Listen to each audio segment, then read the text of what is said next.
The room is quiet except for the soft jazz playing in the background. I sit here now, swirling this glass of red wine, trying to find the words to tell you what happened. How do you confess to destroying the most beautiful thing you've ever witnessed? Vanessa and Liam's marriage was the kind people envied. Perfect, you know? Beautiful, successful, always laughing together like they shared some secret the rest of us weren't privy to. I admired them. God, maybe I admired them too much. I close my eyes and I'm back there that dinner party 3 months ago. Vanessa's head on Liam's shoulder, his arm wrapped protectively around her waist. The way they looked at each other like they were the only two people in the room. I watched from across the table, nursing my wine and that small wistful smile. I thought no one would notice. But lately, Vanessa had been different, distant. Work trips that stretched longer than they should have. Late nights that became early mornings. Canceled plans that turned into patterns. And Liam, he noticed. I saw it in the way his smile didn't quite reach his eyes anymore. The way his laugh sounded, just a little hollow. My phone buzzes, pulling me back to that night 3 weeks ago. The text message that changed everything. Hey, come over tonight. Vanessa's away. We should talk. I stared at those words for what felt like forever. Just talk, I told myself. That's all, right? But even as I typed back, be there in 20, I knew I was lying to myself. The memory is so vivid it hurts. The door opening, and there he was, Liam in that fitted black shirt, sleeves rolled up to his forearms. His usual charming smile was softer that night, more intimate, more dangerous. You came, he said, and something in his voice made my heart skip. I stepped inside, and his cologne hit me like a wave, spicy, intoxicating, completely him. The house felt different without Vanessa there, emptier, more electric. You said we needed to talk, I said, trying to keep my voice light, teasing. Should I be worried? He chuckled, leading me to the living room, where 2 glasses of wine waited. On the coffee table, pre-poured, pre-planned. The realization should have been a warning. Maybe, he said, and when he handed me the glass, our fingers brushed. A spark, a moment that lasted too long. And just like that, the air changed. The temperature, the energy, everything shifted into something heavier, more charged. We sat on the couch, closer than friends should sit. His knee brushed against mine. Neither of us moved away. Vanessa's been gone a lot lately, he said, leaning in slightly. I sipped my wine, avoiding his gaze, because I knew what I'd see there. What I'd wanted to see for months. She's busy, I said carefully. You know how she gets with work. His expression darkened, and for a moment, I saw past the charm to something raw and vulnerable. Too busy for her own husband? The silence stretched between us, heavy with unspoken truths. Then his hand found mine, warm, firm, electric. Liam, I whispered, but I didn't pull away. His thumb traced slow circles over my knuckles, and I swear I could feel my pulse in my throat. Tell me you haven't thought about this, he said, his voice dropping to something almost dangerous. The honest answer would have ended everything right there, but I couldn't lie. Not to him, not to myself. I had thought about it, in quiet moments, in the spaces between Vanessa's laughter, in the way he looked at me sometimes, like he was seeing something no one else could. He moved closer, his free hand cupping my cheek. His eyes searched mine, dark, hungry, asking permission for something we both knew we shouldn't want. Say no, and I stop, he whispered. I should have. God, I should have pulled away, laughed it off, made some excuse and left. Gone home to my empty apartment and my clean conscience. But instead, I kissed him. The world tilted. His lips were warm, insistent, perfect. His hands gripped my waist like he'd been waiting for this forever. Like he'd been holding back for months, just like I had. The wine glass slipped from my fingers, shattering on the hardwood floor. Neither of us noticed. Neither of us cared. This was betrayal. This was fire. This was everything I shouldn't want, and yet, I couldn't stop. Didn't want to stop. Clothes were discarded in a desperate rush. His shirt, my dress, inhibitions scattered like the broken glass. Skin against skin. His lips trailing down my neck, my collarbone, leaving marks that would remind me of this moment for days. The couch, then the floor, then finally the bedroom. Their bedroom, the room he shared with my best friend. The last coherent thought before I lost myself completely. Vanessa will never forgive me, and I'll never forgive myself. Morning light spilled through the curtains, harsh and unforgiving. I woke up alone in Liam's bed, the sheets tangled around me like evidence of my guilt. The scent of him lingered on my skin, and I knew I'd never be able to wash it off completely. The door creaked open. Liam stood there, shirtless, holding 2 cups of coffee. His expression was unreadable regret, satisfaction, something else entirely. "Morning," he said softly. I sat up, pulling the sheet around myself, suddenly aware of what we'd done, what we'd destroyed. "This was a mistake," I said, my voice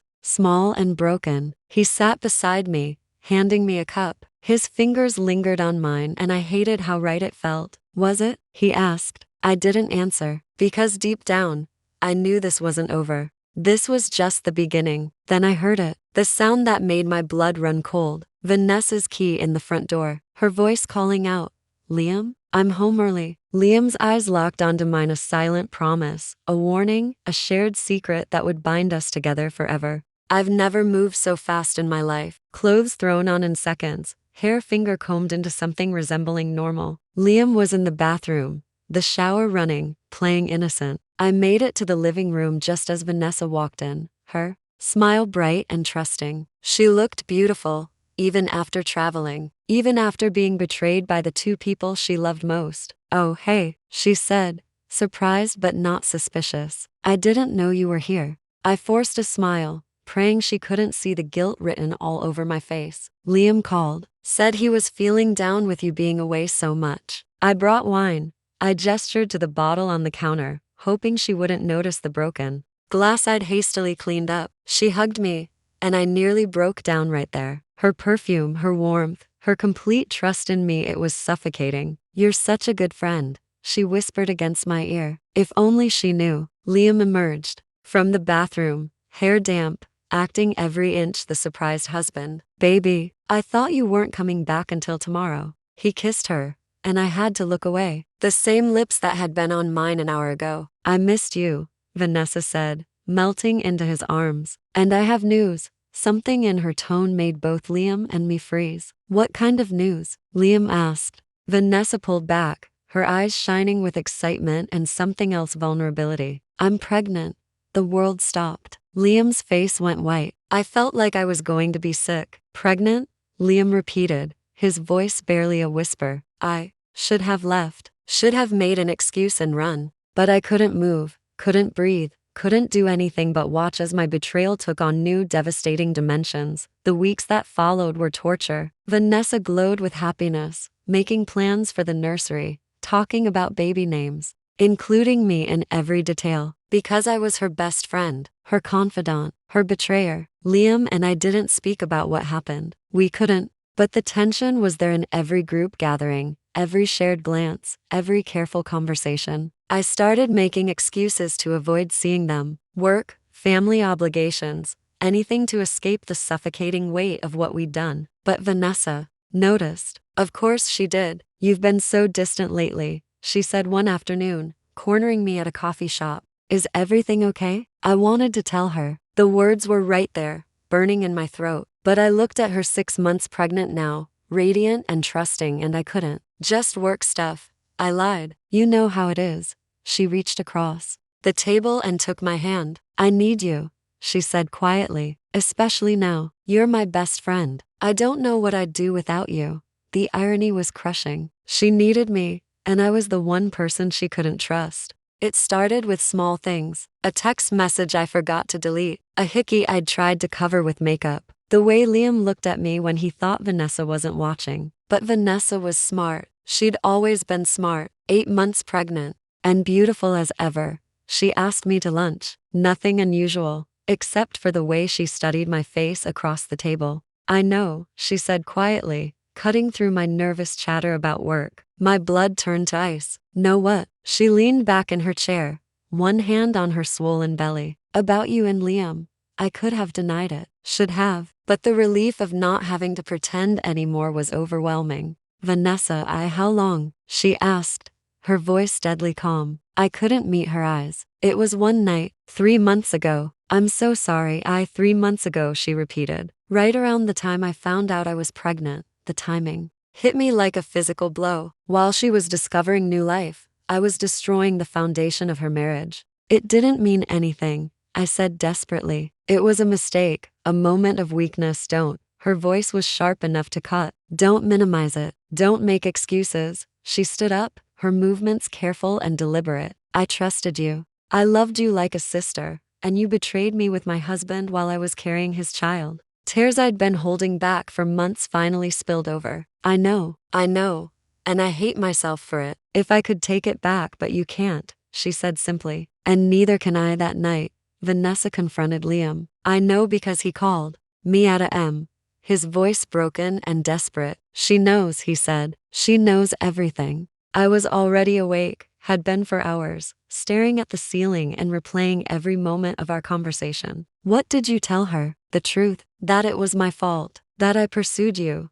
that I was the one who, it wasn't just you. I interrupted. We both made that choice. Silence on the other end. She's leaving, he said finally, taking the baby. She's going to her sister's. Something died in my chest. For how long? I don't know. Maybe forever. I closed my eyes, thinking of Vanessa packing her bags, her hands shaking as she folded baby clothes that would never see the nursery she'd so carefully planned. This is all my fault, I whispered. No, Liam said. It's mine. I was the one who was married. I was the one who should have been stronger. But I knew better. We were both guilty, both responsible for the destruction of something beautiful. Vanessa had the baby 3 weeks later. A girl, Emma. I found out from a mutual friend, not from Vanessa herself. Of course, not from Vanessa herself. I sent flowers to the hospital. They were returned unopened. Liam and I never spoke again. Not really. A few awkward encounters at mutual friends' events, conversations so stilted and careful they barely qualified as human interaction. He tried to win Vanessa back. Couples therapy, grand gestures, promises of change. But some things, once broken, can't be fixed. They divorced when Emma was 6 months old. Vanessa got custody, moved across the country to be closer to her family. Liam got visitation rights and a lifetime of regret. I got nothing, lost everything. My best friend, my social circle, my sense of self as a good person. All for one night of passion that felt like everything in the moment and nothing in the aftermath. It's been 2 years now. 2 years since that night, since that morning, since everything fell apart. I've moved to a new city, started over, built a life that doesn't include reminders of what I lost. But sometimes, late at night, I still think about it, about the way Liam looked at me in the dark, about the sound of Vanessa's key in the door, about the choice I made and the price we all paid. I've learned things about myself I never wanted to know. That I'm capable of betrayal, that I can hurt people I love, that sometimes wanting something badly enough can make you forget who you are. I've also learned about forgiveness not from Vanessa, who I never heard from again, but from myself.